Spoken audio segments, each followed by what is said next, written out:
नमस्कार, आप देख रहे हैं पीडीएस न्यूज। मैं हूं पीसी सैनी। 5 लोगों के आत्महत्या के मामले का अपडेट।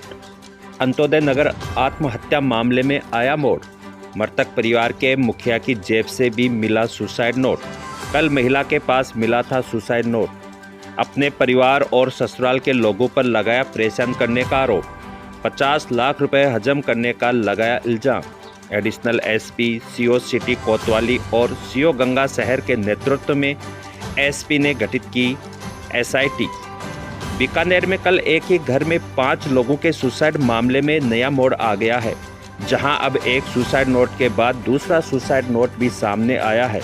जहां कल मृतक महिला के पास से सुसाइड नोट मिला, तो वहीं आज घर के मुखिया के पास सुसाइड नोट मिलने के बाद से कहानी में नया मोड़ आ गया है। दरअसल कल अंत्योदय नगर में एक ही परिवार के 5 लोगों ने सुसाइड कर लिया, जिसके बाद पुलिस की टीमों ने मौके पर पहुंचकर सभी के शव को मोर्चरी में रखवाया और मामले की पड़ताल की, तो आर्थिक तंगी और लेनदेन का मामला सामने आया। वहीं महिला के पास एक सुसाइड नोट मिला, जिसमें बहुत सी आर्थिक तंगी और कर्ज से जुड़ी बातें लिखी मिली। वहीं अब एक और सुसाइड नोट के बाद पुलिस ने मामले की पड़ताल के लिए 2 उच्च अधिकारियों के नेतृत्व में एसआईटी का गठन कर दिया। अब मिले सुसाइड नोट में अपने परिवार और ससुराल के लोगों पर परेशान करने और 50 लाख रुपए हजम करने का इल्जाम लगाया गया, जिस पर अब पुलिस पड़ताल में जुट गई है। क्या अपडेट है, अब तक पुलिस क्या कार्रवाई कर रही है? देखिए, कल शाम को जैसे ही सूचना मिली पुलिस को, तो पुलिस मौके पे पहुंची है।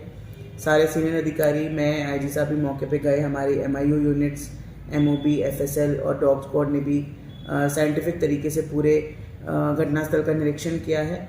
साथ ही साथ मामले की गंभीरता को देखते हुए एक एसआईटी का गठन मेरे द्वारा किया गया है, जिसमें एडिशनल एसपी सिटी के नेतृत्व में सीओ साहब सिटी, सीओ साहब गंगा शहर, एसएचओ मुक्ता प्रसाद के साथ 11 मेंबरी हमारी एक कमेटी है, एसआईटी है, जिसमें साइबर एक्सपर्ट्स, हमारे मेडिकल एक्सपर्ट्स जो हैं उनको भी हमने इसमें शामिल किया है।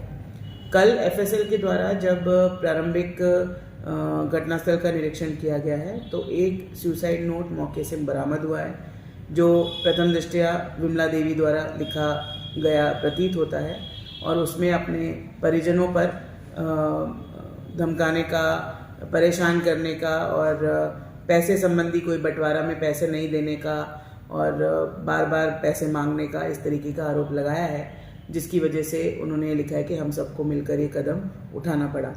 और आज जब बोर्ड से पोस्टमार्टम अभी चल रहा है 5 बॉडीज़ का, तो जो हनुमान सोनी हैं, जो मेन परिवार के मुखिया थे, उनकी जेब से भी एक सुसाइड नोट इसी बाबत मिला है।